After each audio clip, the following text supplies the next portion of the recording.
रामपुर जनपद की तहसील सदर के एसडीएम जगमोहन गुप्ता इन दिनों जमानत पाने वाले व्यक्तियों से अपने अपने क्षेत्रों में मौजूद सरकारी जमीन, स्कूल या कब्रिस्तान में पौधा लगाने की शर्त रखने को लेकर खासी सुर्खियों में हैं।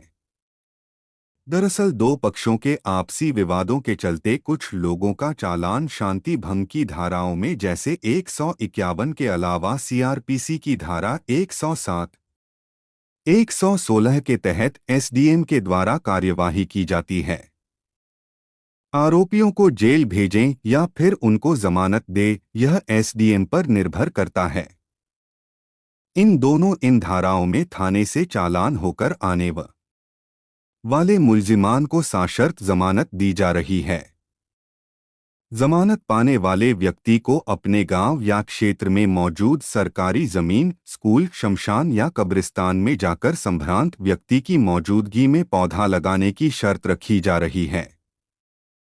एसडीएम सदर जगमोहन गुप्ता के इस पर्यावरण प्रेम को देखते हुए जहां मुल्जिमान या अधिवक्ता तारीफ करते नहीं थक रहे हैं, तो वहीं अब इस कड़ी में डीएफओ राजीव कुमार का नाम भी जुड़ चुका है।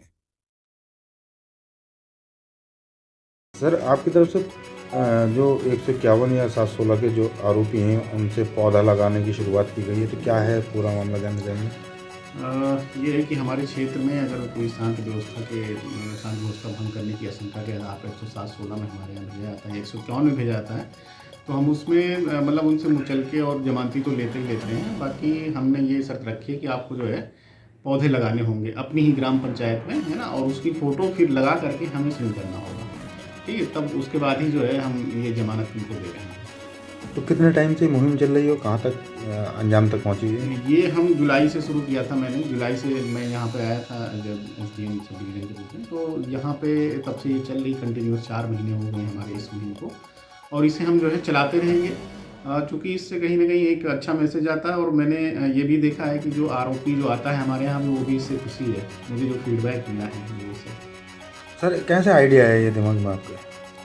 जाहिर सी बात है, इस समय सारे मंच पे यही बात हो रहा है कि पर्यावरण संतुलन के लिए पर्यावरण की एक मुहिम चल रही है ना, कि है ना, आप चाहे वैश्विक मंच पे देख लें, चाहे नेशनल मंच पे देख लें, इवन स्थानीय स्तर पे, तो कहीं ना कहीं सतत विकास का जो कंसेप्ट है, उसमें आप पर्यावरण का जो है वो नहीं कर सकते, नेग्लेक्ट नहीं कर सकते, उसे साथ लेके चलना। और जाहिर सी बात है उसमें एक पौधारोपण एक महत्वपूर्ण हो जाता है, पौधारोपण ज़्यादा से ज़्यादा।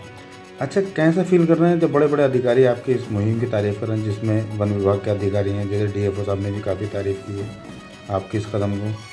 नहीं, मैं तो कहता हूँ कि अगर सभी अधिकारियों को, अगर जो भी उनके यहाँ जो भी कार्यशैली है, जैसी भी किसी भी चीज़ में वो ऐसा वो रख सकते हैं, मतलब जैसे मैंने एक शर्त रखी है कि जो है आप ज़्यादा से ज़्यादा मतलब जो हमारे यहाँ आते हैं कि पौधारोपण करें, तो इससे कहीं ना कहीं एक बंदा आता है तो ठीक ऐसे ऐसे करके जब हम महीनों सालों करेंगे तो बहुत सारे पेड़ पौधे हमारे जो है, जो हमारा तहसील उसमें है, एरिया है, उसमें लग जाएंगे। तो लगभग कितने लग चुके होंगे पौधे इस समय अगर आप देखेंगे तो लगभग 350 के आसपास पौधे जो है लगाए गए हैं, जो हमारे यहाँ। कहाँ कहाँ लगाए जाते हैं सर ये ग्राम पंचायतों में, जैसे हमारे यहाँ पे आते हैं जो आरोपी आते हैं 107-16, 151 में, तो उन्हीं के द्वारा हम लगवाते हैं, उनकी ग्राम पंचायतों, उनको हम दे देते हैं जमानत, तो अपने यहाँ जाते हैं ग्राम प्रधान की उपस्थिति में या कोई सम्मानित वहाँ का व्यक्ति है ना, उसकी उपस्थिति में वो लगवा करके हमारे यहाँ पर वो व्हाट्सअप करता है, फिर उसकी हमने डॉक्यूमेंटेशन भी किया है, कोर्ट में आपको मिल जाएगा।